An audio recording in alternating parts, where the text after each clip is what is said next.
I'm a rapper turned singer, and you can tell that he smoke, but I don't need no vocal cords. All I hit is C notes, any ERD flow. I spaz if I'm pre-vote. I'm about to change the fucking game past the remote. Money over everything, it's every other thing. I'm about to be quiet, the model that my brother sing. Catches the right now, woman a post game. Money over bitches.com, check the domain. It's coming too soon, album on the way. People ask me if I pray, I say yep, once in a blue moon. Oops, I mean a red moon. I did it again too. Let me leave the spacing for your blood affiliation. I say heavy metaphors flow so overweight. I can wrap around these other niggas like Cobra Skate, Frostbite, Nick Drizzy nigga. Nobody is cold as Drake. Keep your ass in line. Don't be trying to roller skate. Fuck all discreet shit. I get on some deep shit. I am 21. Tell me who do I compete with? I am on elite shit. You can tell I'm real cause I'm getting hood love and I ain't even talking street shit. Young angel, young lion, and I'm done trying. I'm just doing who's drinking cause I'm buying. It's on me. Everything is on me. And my girl is still down like she's fucking John B.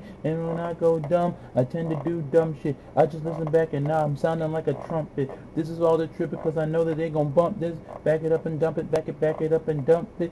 Ain't no pistols over here. Your money will disappear. My account will feed his family off my fiscal year. Tax brackets and back and forth faxes. Money coming full circle. Get up on my axis. Maybe I'ma kill them only cause I promise. They think I'm being cocky but I'm only being honest. They think I'm being cocky but I'm only being honest. I'm swallowing the goose. Got a model getting loose and I never potty unless I got some bottles in the booth. I just walk up in the scene. I'm about to take this. I'm just having patience because I want this to make sense. White cup, orange pop, Tennessee state shit. Drop a foe in it and appreciate the greatness. Drizzy. Ladies, what you heard, gentlemen, what you heard was a verse, the first verse I've ever heard from Drake in my life. This is on Lil Wayne's third dedication mixtape. When I heard this verse, I was like, who is this dude? Who's spazzing on this track? I got to hear more of this dude. And sure enough, I heard more and more and more, and I was just pleased to hear what I heard. And ever since then, you know, while I haven't completely been on board with Drake, once I heard So Far Gone, I was cemented as a fan. And from then on there, it just got better for me. With that being said,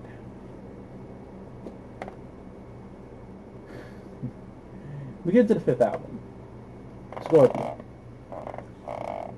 This is just an intro video, just letting you guys know that there is a lot of hours worth of content that I think you'll like. You know, I'll say it once the video starts, but you know, I do get a lot into this video, and I figured you guys might like what I'm getting into. You know, also, if you've come from Instagram, hopefully this would have made it to Instagram. You've only heard 3 segments, and you probably came back for the 4th if you're curious of what I have to say for the 4th. It's definitely here on YouTube. If it's not on Instagram, then probably some phone issues. Hopefully, I'm praying that it does, because I really want to get my platform out there somehow. But enough of all the talk. We're just going to get right into this video. This is my review on Drake's Scorpion. As you've probably told, if you've probably known, if you went on Instagram, this review was broken up into 4 segments in 1 hour. But I couldn't fit all of it on Instagram, or at least the last portion. So I put it here on YouTube for everyone to watch. Obviously, the times and everything will be here in case you're here for the 4th segment and you're not willing to watch the whole thing. And if you're just new, well, sit back. You'll enjoy it. But I'm done talking. This is Shake Master J. And I hope you enjoy this video. Peace.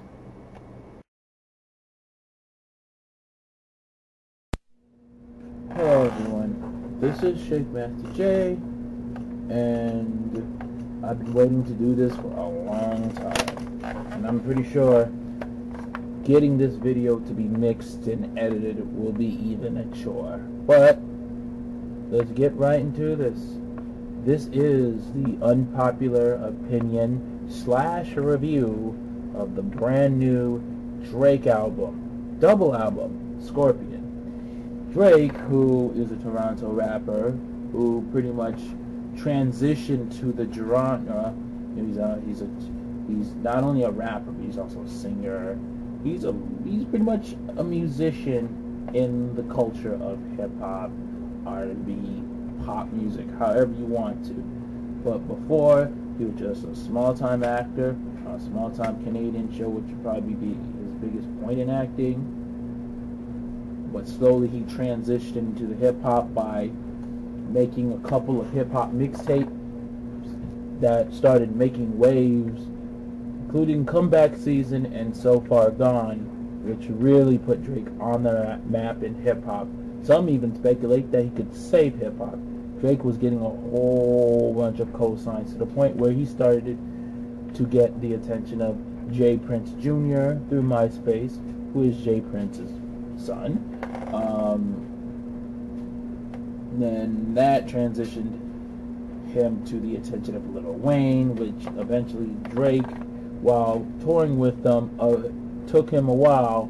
It definitely and finally got Drake signed to Young Money and a Universal deal, which Drake has bragged about, being very careful to sign.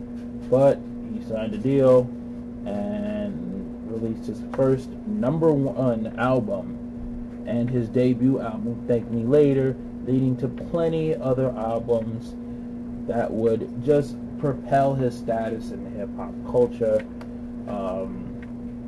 2015 seeing the most pivotal years of Drake, with the whole Meek situation. If you're reading this too late, What a Time to Be Alive, then would even get bigger by the years, so to speak. 2017 would be the last time, Drake had some music, when he dropped More Life. Then he just decided to go on a hiatus for a little bit. And while Kendrick had that advantage of taking that opportunity and making it his year with his album Damn, Drake slowly came back and released God's Plan, just instantly propelling him to the top with a #1 song being released with his side single Diplomatic Immunity, formed into an EP known as Scary Hours. Then Drake released a follow-up single, Nice for What, which dethroned God's Plan for #1. And sure enough, we would be sure to know when Drake's album was coming. Then the announced date happened. Unfortunately for Drake, there were some bumps in the road as this was going on. And you have tracks like, Infrared, where Pusha T on the Daytona album was taking some shots, to which Drake immediately responded. But then days later, Pusha T had his response, which was very controversial, to say the most. But definitely a big hit on Drake's part, to the point where Drake was forced to stand down by J. Prince, or as J. Prince would like to say, he gave Drake an OG call not to put out any responses towards Push or Kanye or however, because the quote-unquote ingredients were pretty shocking. And also, it was not in Drake's character. So this pretty much led Drake to look really bad in the eyes of the hip-hop audience, who, especially the fans that dislike him, wanted to see fall very bad. So this was the first time where Drake was actually embarrassed, and I mean embarrassed, in front of everyone. But with all that being put aside, a few weeks later, Scorpion has dropped. Now, before I go on and talk about this album, I want to start by saying that this video will be broken in fours. With that means I'm going to first, in this segment, I'm going to review the album and give my ratings. Second, I'm going to address some of the music critics who had their opinion, not to attack or say anything, but just to, respectfully debate their points, agree, what I think is true, what I think is not true. Also, the third segment, I'm going to actually talk about the Pusha T and Drake situation and why Kanye is tied in this situation. Talk about Drake's loss and everything, and why Jay Prince stepped in. All that in the third segment. And for the last segment, I'm going to talk about the fans that don't like Drake, the fans that didn't like the album, and the fans that do like the album and do like Drake, because I personally feel I had to say something in that segment of the video. Right away, we are going to get into the album, which is Drake's 5th album in his career. Now, this album was broken into 2 sides, since this was a double album. This was side A and side B. And I'd have to say, this was a really solid project from Drake. Whether some people like it or not, this was a good project. It was not necessarily a masterpiece. It's not necessarily damn. And in this segment, I'm definitely going to break down, the difference between Kendrick and Drake when it comes to projects. So it's not damn. However, it was still a good project, and it's still something where fans can talk about, where fans love. I definitely felt like this was a pretty solid work, especially on the A side. So getting to the A side, which is supposedly a hip-hop side or a rap side, I felt like Drake did everything that was very, very, very expected, and I felt like he met my expectations on this side. Obviously, you're going to get the typical subject matter. You're going to get the introspectives, the introspection songs where, he's talking about social media, the way we use social media.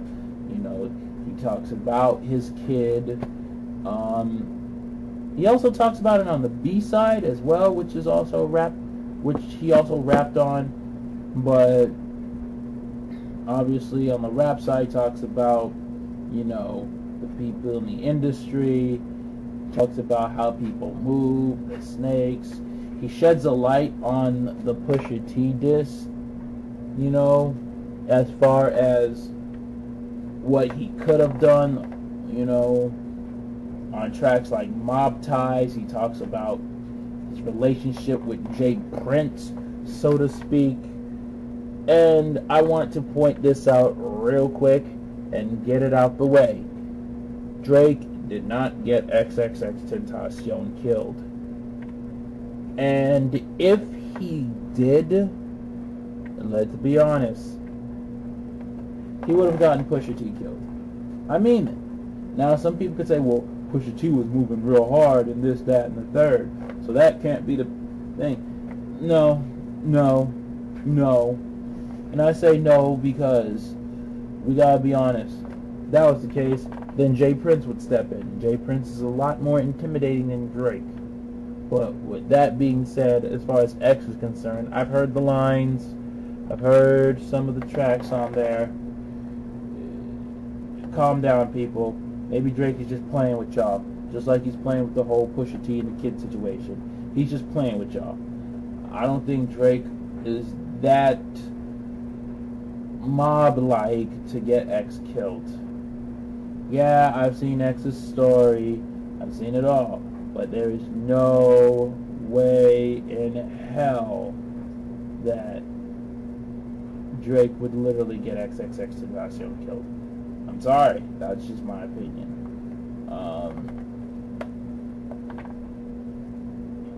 But with that being said, we have other tracks where pretty much he's talking just about at the end, where he's just talking about him getting out of his deal.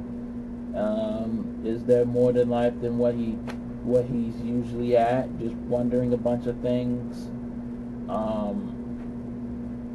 And that's pretty much it.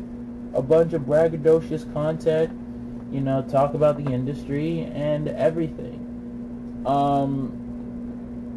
I felt like the production on most songs were great.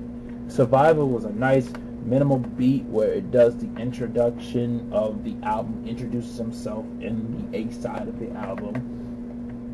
God's Plan, I just love certain little things about that plan where Drake rides the beat to these things. Drake can ride some beats pretty good. And while the typical music reviewer cannot stand Non-Stop, let's be honest, that shit's a motherfucking banger. Non-Stop is a banger of a track. And yeah, I agree with most people that I'm a light skin and still a dark nigga line was very cringeworthy. I mean, there's also, there are quite, those will be my only moments in that album. Literally, Non-Stop was the only time I actually was cringing on certain songs. Like, I'm light skin, but I'm still a dark nigga. I just took the left like I'm ambidextrous. Bill's so big, I call him Williams for real. Yeah, they were pretty hard to listen to. However, if you strip away the content of trying to digest lines and you listen to it for the fact that it is a banger and you just bump it, then really it's a good song. Like, it's definitely something you put into a car or you put into a bar when you're playing karaoke night, in the club. I mean, Non-Stop, I would not be surprised if Drake makes that another single that gets urban radio play and it becomes, I don't think it'll become number one, but I definitely know that track is going to be a banger of a track. And we're going to like it, that's for sure. I'm Upset would probably be my least song when it comes to the structure and the production. While I do like the heartbeat-like bass in the background, I thought the song was, it's okay. It's probably, it's skippable, but it's okay. I mean, I'm not gonna trash it, but it's not the best. It's probably the least song I like. But Talk Up, I felt, while the production on Juicy J, not Juicy J, I'm sorry, before y'all YouTube fans kill me, DJ Paul, that DJ Paul did was very eerie and awesome. I just felt that Jay-Z and Drake delivered very weakly, especially Jay-Z. Y'all killed X and let Zimmerman live. We don't care, Jay-Z, about what you said. We know you got it from a Twitter account. Give that guy his credit and move on. However, it does grow on you when you listen to it for a little bit. I can say that for sure. So the production, DJ Premier on Sandra's Rose was pretty dope. The Emotionless sample from Mariah Carey, I'd probably say would be my least favorite production on there. But I feel like Drake did a good job addressing the content on there. So I liked it for that. No ID, Boy Wonder, DJ Premier, as I just said, DJ Paul also, and 40 on a couple of tracks. They do a good job with the production. They do a real good job on this production. And the lyrics on the A side is something. My God. Like on Survival, the line where he's like a Mount Rushmore with 4 different expressions. Or, you niggas pop mollies, my mollies pop niggas. Just a whole bunch of quotables in that line where there were some unquotables in the next track. But with that being said, you have tracks like Emotionless, the famous I wasn't hiding the kid from the world, I was hiding the world from my kid line, which some people feel is a lame flip, some people understand. We will never know that. because the story of Adidon came out, and who knows. But with that being said, with all the stuff being said, but you have these lyrics, where Drake is just spitting some of the most quote-worthy lines on here. Like, I make them hoes walk together like Amber Rose on Sandra Rose, and that diss in Charlemagne. Like, I've seen the lightest and the darkest patches. Damn, Charlotte, how you gonna come back from that, man? I mean, there's just so many on there. I felt lyrically Drake just has very clever writing. Yes, I said it, clever writing. But my only con would be that the content is repetitive. I do agree with Grizzly Hendrix. The content is very repetitive. It's the same thing. However, I don't have an issue with it because it still makes for great listening. And, it's a really dope side. I give side A 9 out of 10 because I really liked it a lot. Now, let's get to side B, which is the R&B side of this double album. And yeah, it's really lackluster on this side. Now, it's not a terrible side B. I liked it. Peak was my favorite track on here. Like 8 out of 10, which is my favorite track on side A. Peak was my favorite track on here. I just kept listening to it, and I enjoyed it. But my problem with Peak is, by the second half of this track, Drake just completely lost the cadence that I've really enjoyed and just went to an okay part of singing. And then you have the British people arguing, which I could care less about because I don't need to hear them. And then you have Summer Games, which I felt was skippable. Jaded, which is about Georgia Smith. Obviously, you'll know what these R&B cuts are all about. They've always been about the same content. From So Far Gone all the way up to Scorpion, Drake always sings about the same old things. So, what I enjoy is that they're about different women. So, that's all I get out of it. And it's like, alright, that's cool. Jada, which was dope because it's about Georgia Smith. I like the beat, the very strange beat in the background. But, it is what it is. Now, you have Nice for What, which obviously is a killer track. And I think Drake did a good job in terms of having a number one for the A side and a number one for the B side. But then there are tracks like Ratchet Happy Birthday, which, while it grew on me, Drake singing is pretty weird. Then you have the production on Finesse. While Drake actually rides the beat well, the production was pretty, I felt with that last note at the piano keys, if they raised it up, I would have enjoyed it. But hey, do your thing, 40. Then you have other tracks on here, which I won't get into one by one, which were pretty flat, to say the least. And then we have the Michael Jackson feature. Drake got torn to shreds because of this. And while I don't understand why, I can accept the fact that this was an unrecorded session for Michael Jackson. And I understand criticizing Drake for doing that. But let's be honest.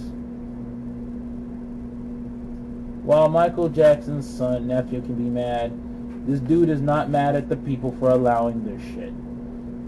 We gotta be honest. We gotta start holding these companies to task for giving these artists, all the materials. Now, whether or not Michael Jackson would have allowed it, we don't know that. Michael Jackson's dead. But I can say that I can understand why Justin Timberlake got criticized. I'm surprised Akon didn't get criticized for being on a track with Michael Jackson, but it's whatever. But overall, like, really, the R&B side of this was very structureless and unfocused, and in a way underwhelming. While there were okay tracks, the only time where Drake does really pick up would be the tail end with tracks like After Dark, which was dope. I mean, Ty Dolla $ign just kills it. You know, he kills that track. And then you have In My Feelings, which, thanks to the Shiggy Show, is now a #1 hit. Or at least the sister hit to Nice for What. You know, with the whole Shiggy Challenge, which, by the way, I can kill that dance. Y'all play that song around me, you already know I can kill that dance. That catchy hook, that really, at first I didn't feel it, but now I'm just like, yeah, I like it now. You know? And sometimes it does take that little motivation from other people to really make you look at certain things differently, too. But back to the tail end, with after In My Feelings and After Dark, then you have you have Final Fantasies, where the first half was pretty explicit. Like, wow, Drake is really going in. And shout out to Evil Angel and X Videos, because Drake shouted y'all out. Drake watched y'all. But you have the second half of this project, which is really dope. Or the second half of the song, which is really dope, I liked. And then you have March 14. At first, I was like, oh, it's a nice way to end the track. But then, once I heard the story about it, which I will address on the third segment of this video, I actually turned out to really enjoy it a lot. And while I will address the critics on the second half, I'm going to say this right now. I know Ken from Dead End Hip Hop really did not like this because of the whole Boys to Men thing. Ken, it's not that deep. It's really not that deep. But hey, that's how you feel. That's how you feel. But as far as the A side, the B side is concerned, very underwhelming. Dope listen, but I felt structure-wise, content-wise, it's repetitive. The production would be the best thing. It's definitely something to vibe to, but for now, side B gets a 6 out of 10. And as far as the album as a whole, somebody tweeted this, and if you don't see it, I couldn't find it, but sorry. But the person said what Drake should have did with this was he should have did what Future did. Release a rap album and then release an R&B album. And they would have been #1 back to back. I see what you were trying to say. I can understand why Drake did it.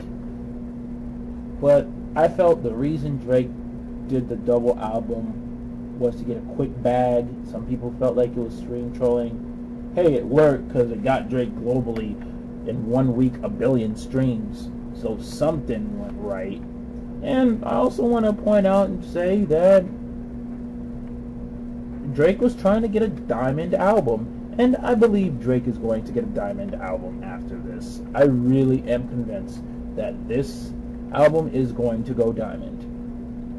Maybe not completely by this year, or hell, it might not even be the end of the year that the album came out, which will be 2019. But give it a while. This thing is going to be diamond. I guarantee you that.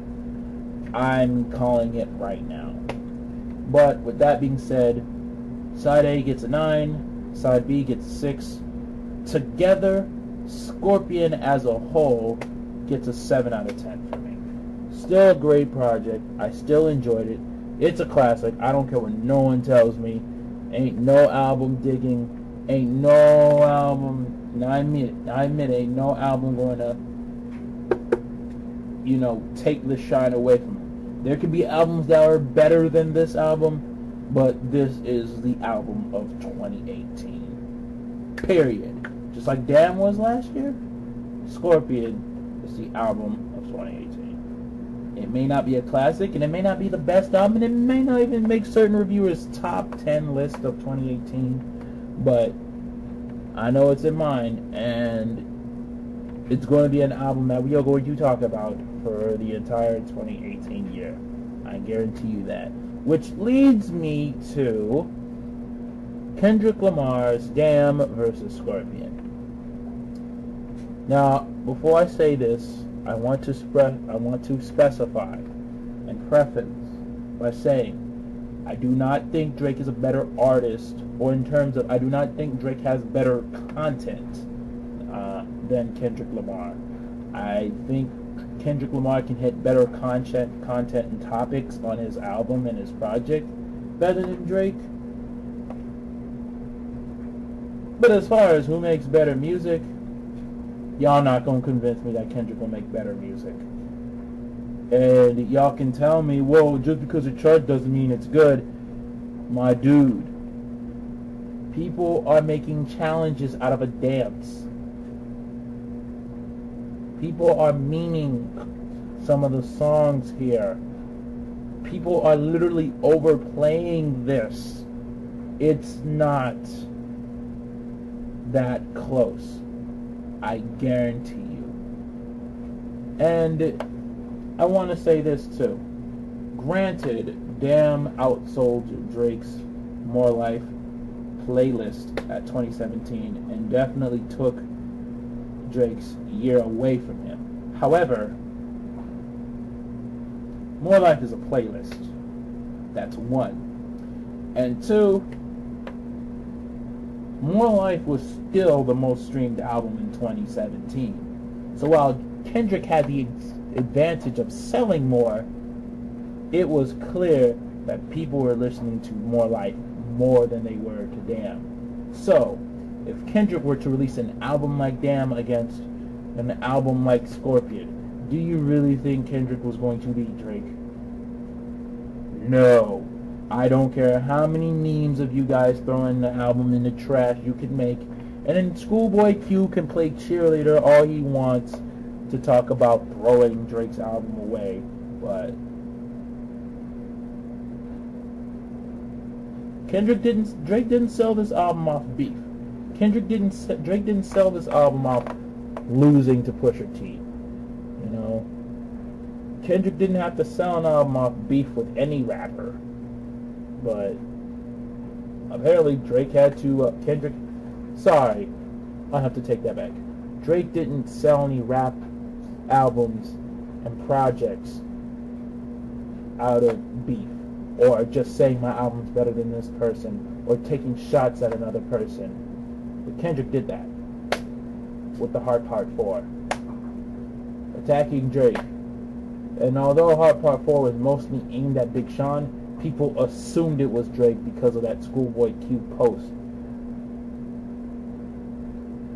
And it is what it is, but let's be honest. If Damn were to go up against an album like Scorpion or Views, different story here, folks. And y'all cannot tell me different. So no, I do not believe Kendrick's son Drake just because his album sold more than a goddamn playlist. Stop it. Stop it. And I will get into more of that conversation when I'm actually reviewing the damn album. But with that being said, it's not close. Sorry. Okay. Now that I've said what I've said about the review and everything else, we are going to go to the second segment of this video, and that is the opinions of other music reviewers and reaction videos. Now, I previously said this, but I'm going to say it again. I have no beef with nobody. I'm not trying to disrespect anyone. I'm just merely agreeing and disagreeing. I'm not trying to attack no one. We all have our different tastes of music, and that's how I feel about it. That being said, I've heard a lot of reaction, mainly because I want to know what other people felt, not because I wanted to validate my opinion. Because at the end of the day, we all have different way we take in music. And while the reaction videos, with the exception of Sean C, were more positive, the review videos, with the exception of Luke James to a point and Carcino, were negative. And it kind of differentiates who listens to the album, because I can't necessarily say, oh, only old people don't like this album, young people don't, because as we see, Sean C clearly felt like he didn't like it. So it's just a whole bunch of opinions that just show who listens to what they listen for, what they are listening to. Let me start off by saying that Mark from Spectrum Post destroys this album. If you want to see how he feels about it, the link is in the description. I mean, Mark really goes in. But that's just one of many people. My goal is to really dispute certain claims. Now, Mark mentioned the Pusha T Drake beef, which I will get into in the next segment. But one thing I will mention is he talks about the repetitiveness of the content, and I highly have to disagree with him believing that Drake paints himself as a good guy. I don't think Drake has ever painted himself as the good guy, because I know in certain tracks he's mentioned his flaws. And Dead End Hip Hop even mentioned that this album was Drake about whining and complaining about losing. Even when I listened to the album the first time on DJ Academic's podcast or his Twitch, I didn't catch any shots at all. So I just listened to it like, oh, it's really good. I like this. It's pretty dope. Emotionless would be the closest. An 8 out of 10 would be the closest. But really, I don't see any other shots. I probably missed a few, if anything. And even if he was taking shots, I don't think Drake was really whining about being the victim. And like I said, most of it was to talk about the whole beef between Drake and Pusha T.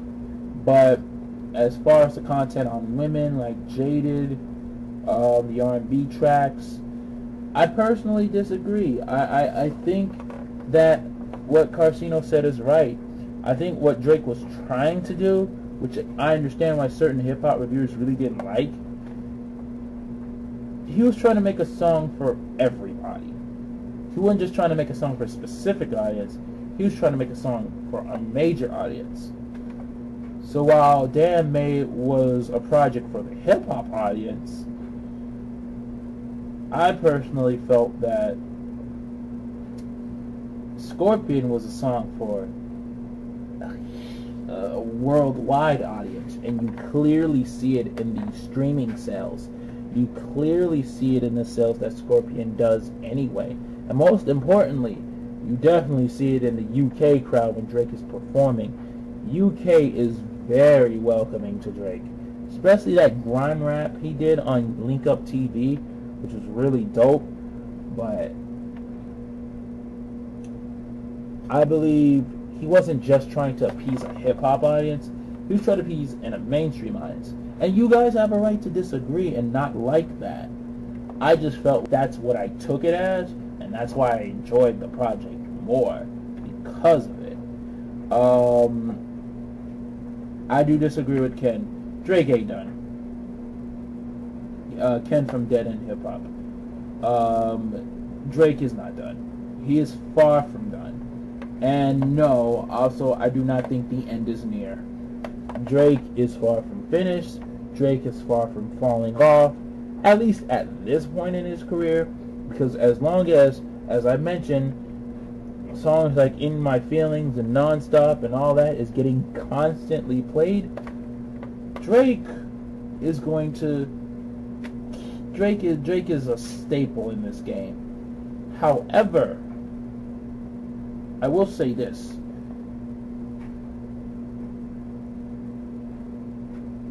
I think that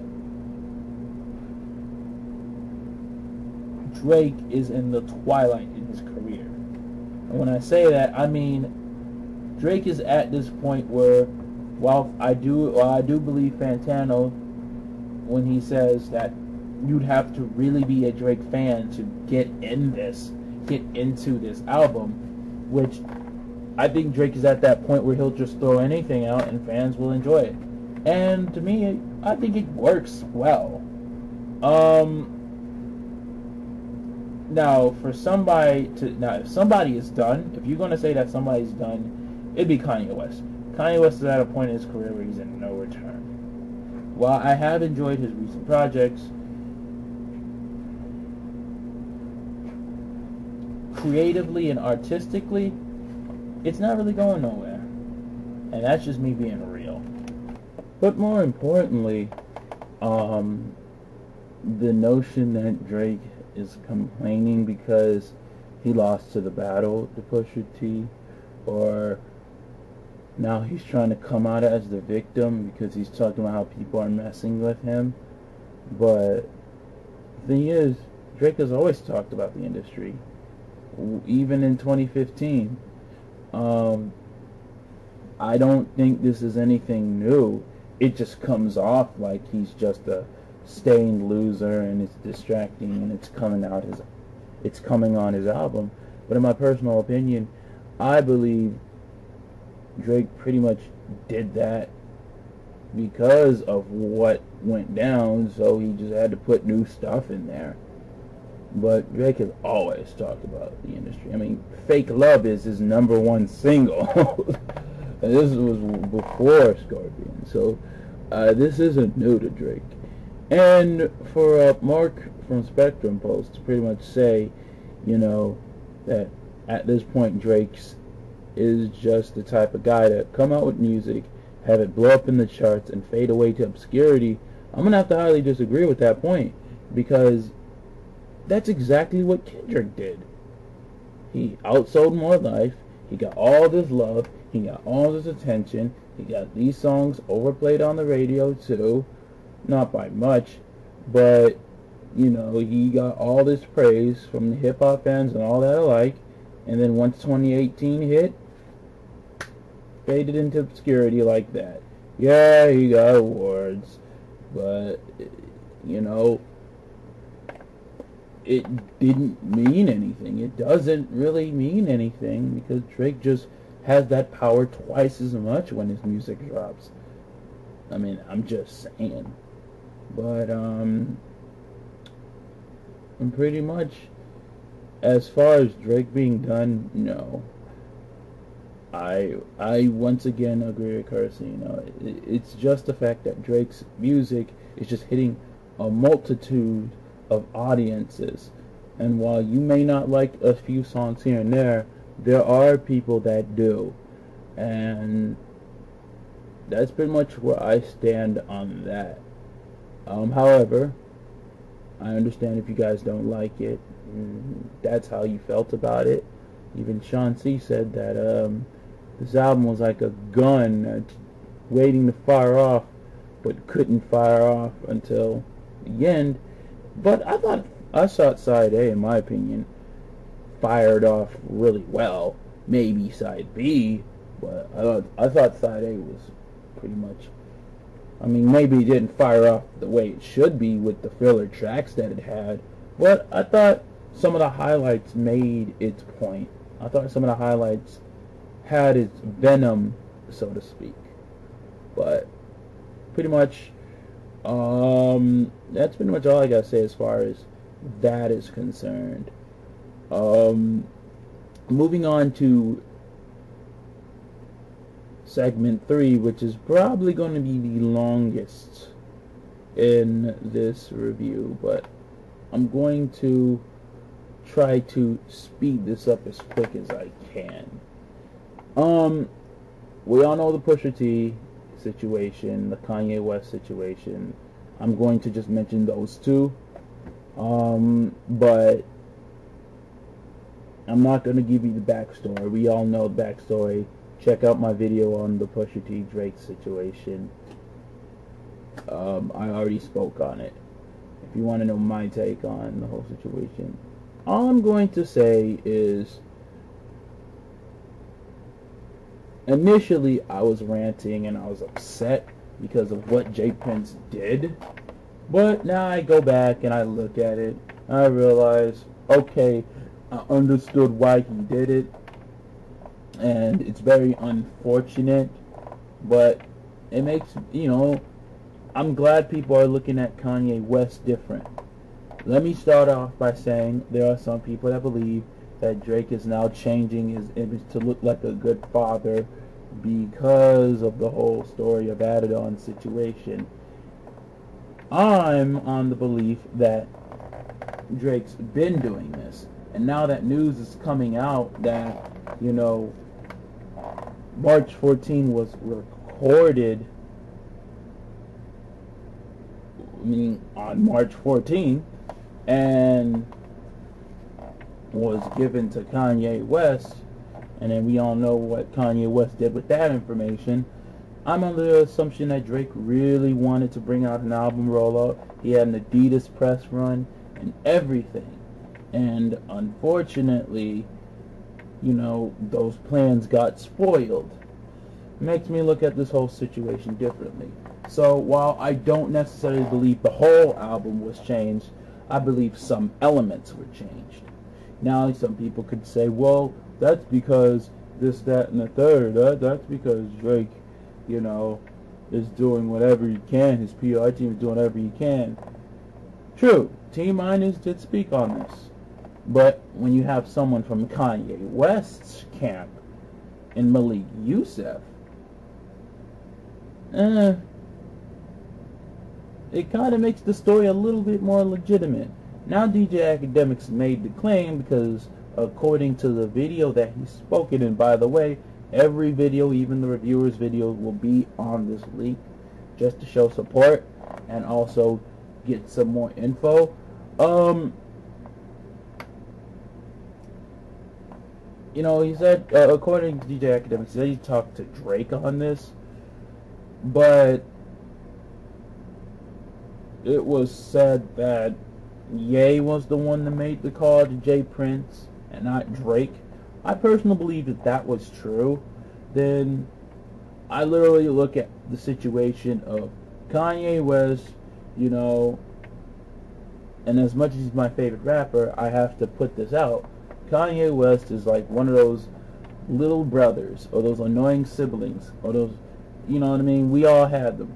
They pick on you, they poke you, they throw stuff at you, and then once you're ready to retaliate, they start running scared to their mother. Trust me, if you have little brothers or sisters, Kanye pretty much did that. Kanye had Pusha T tease Drake. Drake was like, leave me alone. And then Story of Adidon came on, and then Drake was ready to throw those hands at both guys as always and give Kanye the worst of it. And then Kanye just ran to J Prince and was like, J Prince, help.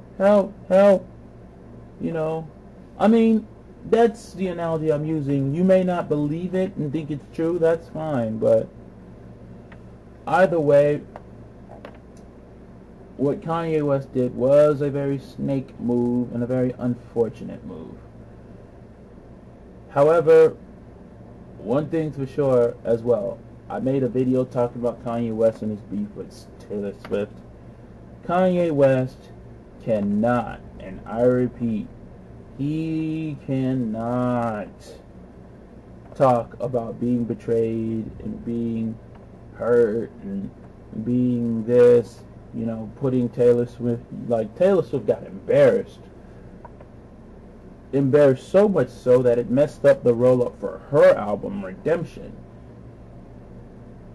'Cause now she's trying to attack everybody. Katy Perry, Kanye West, obviously her ex-boyfriend.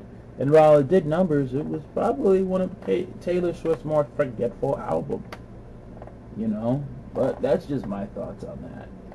So Kanye West cannot talk about Taylor Swift being a snake no more, because what Kanye West did was not only hypocritical, but very snakish in his nature too. And that's how I'm going to put on it.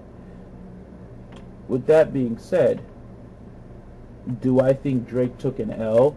Oh, absolutely. I'm not saying that Drake did not take an L, because at the end of the day, Drake literally bled out from Pusha T, as Sean C said, in front of social media. His entrails, as Fantano said, was all over social media by Pusha T. And it wasn't that Pusha T did that, because obviously, when Drake dropped the Druppy freestyle, that went viral, and people went nuts. And the whole Meek Mill situation, people went nuts at Meek Mill. So pretty much when it comes to the whole situation, it wasn't that Drake lost because of the embarrassment of Adidon, but Drake takes this L mainly because Jay Prince had to step in. That's where you hear it in my video. You hear it in this. You hear it in my rant video, because Drake allowed someone to step in and say, nah, it's getting too deep. So this is why Drake can't get into any battles with any other MC or all that. Not because he lost the push, but because if it gets to that point, you could say, oh, they have investments in Drake and this, that, and the third. Maybe, but let's be honest here.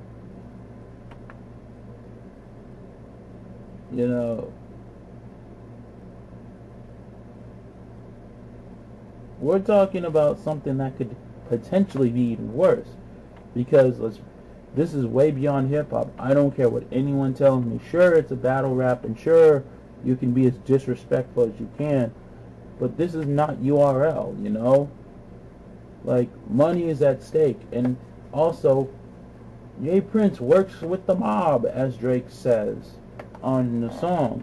So Jay Prince could really do something. And the fact that Drake had something that could potentially hurt the Kardashian family, that could make Drake look bad too. So it just got to the point where things are very messy. And if you want to go off Mark said, even if Drake could have done that and made it worse, he didn't. And that's the downside to this. The upside to the whole situation is that I don't think Kendrick Lamar will mess with Drake. I don't think TDE is that dumb to go up against Drake. Otherwise, Jay Prince is going to have a nice conversation with Punch, if that ever happens. I mean, do I think it'll happen? I wouldn't be surprised if it does, but I don't think, after what is witnessed, I don't think anyone can mess with Drake. So while Drake can't really compete with anyone lyrically anymore, now that Jay Prince is pretty much getting the attention of everyone on the internet, I don't think, I don't think they would go that far. That's just my thoughts on that situation. But I will also say this. There's that, notion that, because I know Mike Seatown from Dead End Hip Hop spoke on this, where he said, Drake is acting like the victim, but when he beat Meek, he was bullying him and saying nothing. As I said earlier, Drake has always talked about being the victim in the industry. Drake has always mentioned that. On the 30 for 30 freestyle on the What a Time to Be Alive collaboration, Drake said that this, for some strange reason, the higher-ups are all collectively here to end Drake's run. On Summer 16, he's mentioned this again.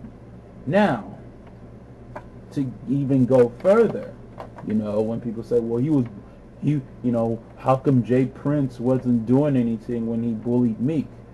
Here's the thing.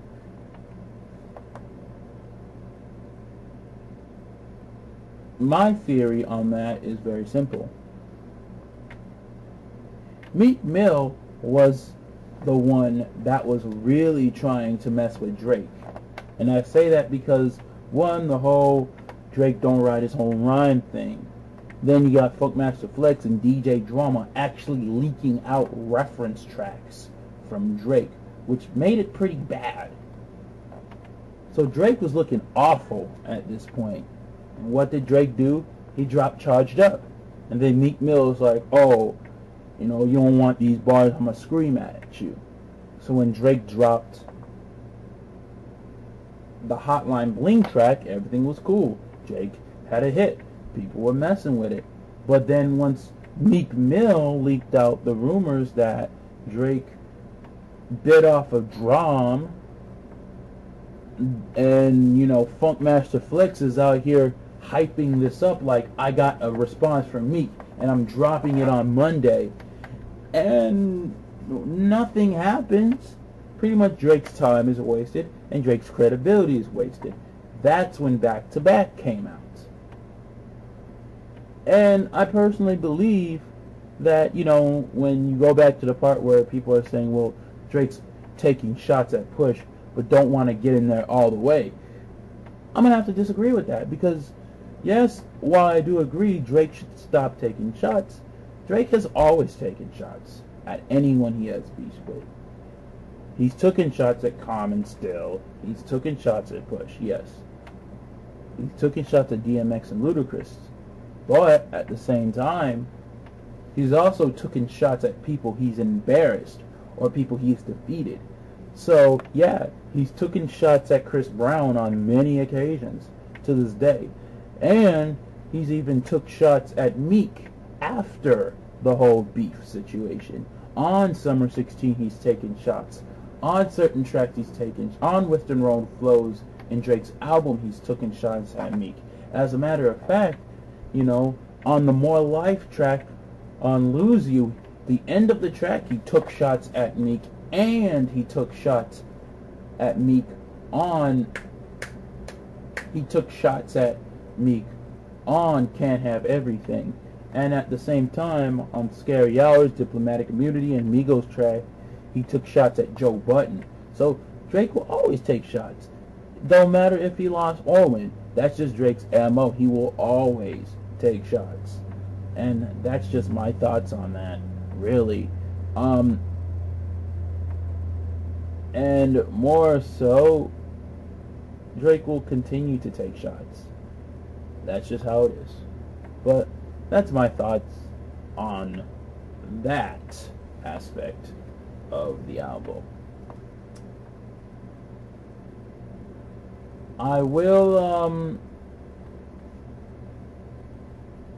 mention the fourth segment in this video, but I'm also going to break this part because I feel like I'm going too long. I probably should have break the whole three segments, but I actually want to put this on Instagram. So, with that being said, these are my 3 segments on the YouTube side. If you see this on the Instagram page, make sure you check my YouTube channel. All my info will be up in there if you want to follow, ask, suggest, whatever you want to do. My social media stuff will be there. If you're on YouTube, here's my social media material. I know this is all I've got to say. The last segment is going to be more of a PS. But for now, that's how I feel about the whole album, the beef between Drake and Push, and yay. How I feel about certain opinions from certain reviewers, and everything else in between. With that being said, this is Jamil Barletier, aka Shake Master J. Drake album, Scorpion. Signing off with a crotch grab. Hope you have a good one. Okay, everyone.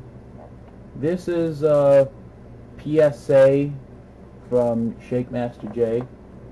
If you're watching this on YouTube, because I feel like I'm going to go over time, so I had to stop this. And I put all 3 of my recorded segments on this channel here. But I'm gonna let you know how I feel about some of the reactions to the album, some of the fan reactions. I talked about the reviewer reactions and the reaction videos, but I didn't really talk about the fans, because I think I need to address this. I've seen a lot of comments that really annoyed me, and I wanted to at least touch up and make it a little short. Now, obviously, to those that don't like the album, the people on the comments will be like, yeah, it's great, 100%, I agree with you, yada yada yada. Alright, that's cool, I understand. But the one thing that really annoyed me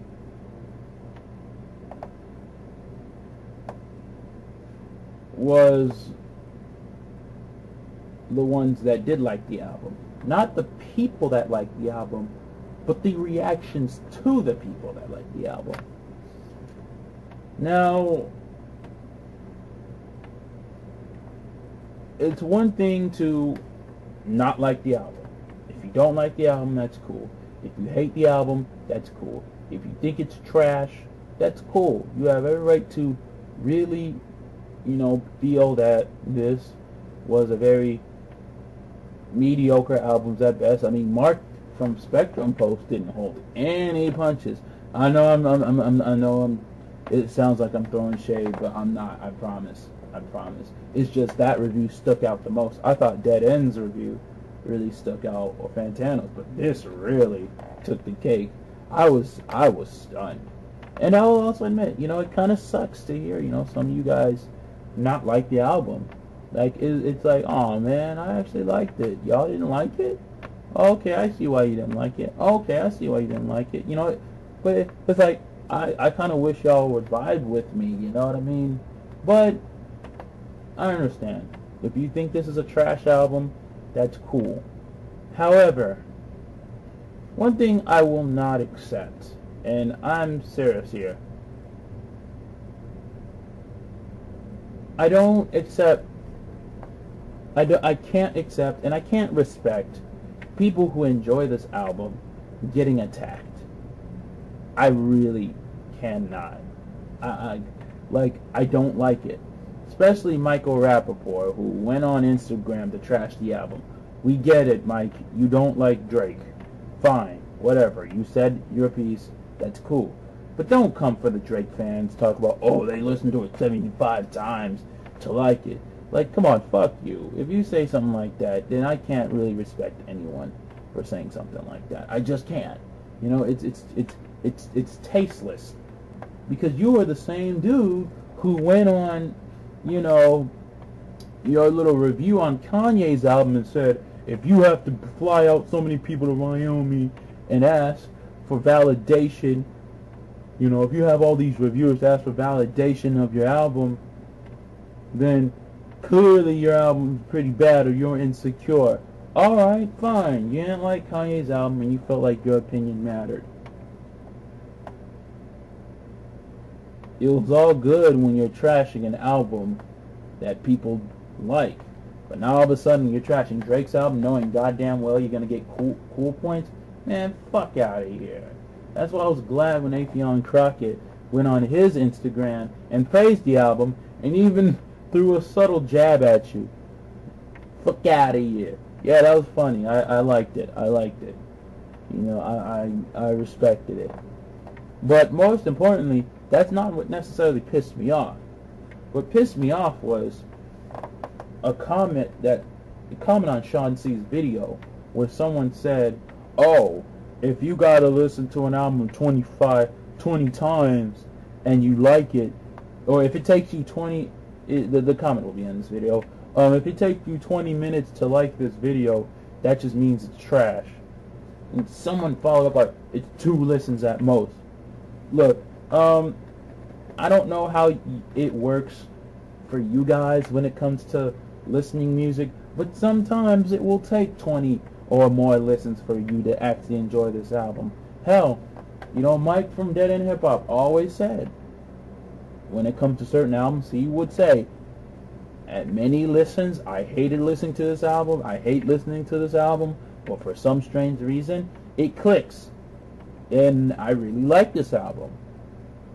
And sometimes it doesn't take instant listens, They always say, and sometimes, vice versa. Just because you listen to it once and you enjoy it, it might not be as good later on the line. It will take some time. You can't really judge you can't really judge people based on how many times they listen to it and then they eventually like it. It's not fair. And that I can't respect. If you didn't like it, that's cool. But if somebody else liked it, they liked it. And your opinion doesn't matter to them. Which brings me to this one comment. Because a bunch of people were attacking a couple reaction videos that did like it. Like the Mallory Brothers. They didn't necessarily attack Complex Exhibition. But they did Mallory Brothers were called Stans because they liked the album. But then they went at RTTV, which was unforgivable. Because they went at one of the reactors. I'm sorry, I don't know your name, but I think it was Haitian Prince. Because he was a Drake fan. They attacked the way he reacts to certain songs. And, they're like, this is a dick-sucking page. This, that, and the third. Sean C was objective. DJ Academics was objective. Y'all are just pretending to enjoy this album. My guy, you like the fact that they were negative. It wasn't that they were objective. Yes, they were objective. They were objective in their own minds. But you yourself liked that they trashed the album. Just like many people disliked Fantano when he praised Lil Yachty's mixtapes, the Little Boat mixtapes. Y'all didn't like the fact that he liked it, and y'all trashed him, and he gave what he thought a very fair objection to the mixtape. He was even annoyed that people would still come at him just for liking a mixtape. Granted, Lil Yachty's not my cup of tea, but it's cool. Same thing with Lil Pump. He gave Lil Pump's mixtape a praise and y'all trashed him. So when it comes to this video, RTTV, and y'all to just say that, first and foremost, you took time out of your day to watch them react. At the end of the day, it's not a review video, more of a reaction video. They listen to it and they're reacting based on the music, the environment, and how it comes off to them. And their reaction is positive. And you didn't like that. And once again, this goes back to Mike Rappaport. Apparently, you're trying to seek validation in other people's opinion. And because they didn't give you what you want, you're upset. Anybody who attacks fans for actually liking something or disliking something, because this goes out to the obsessive Drake fans too, y'all need to have a seat. Y'all need to chill. And to the people that dislike Drake, you read the editor's note.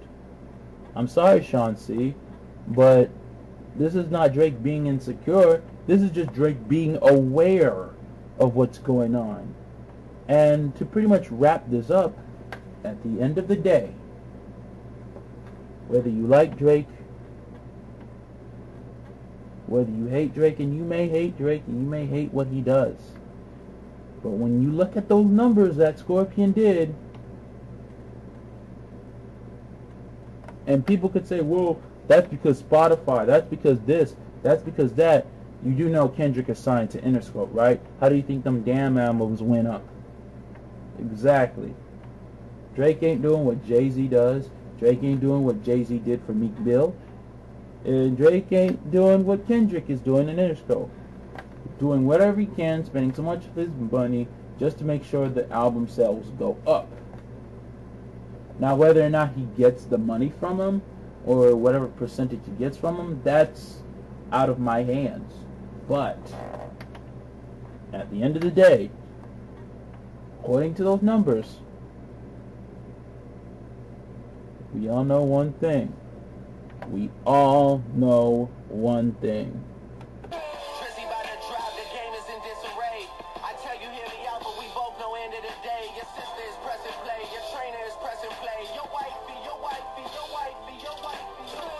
So yeah, pretty much that's how I feel about the whole situation.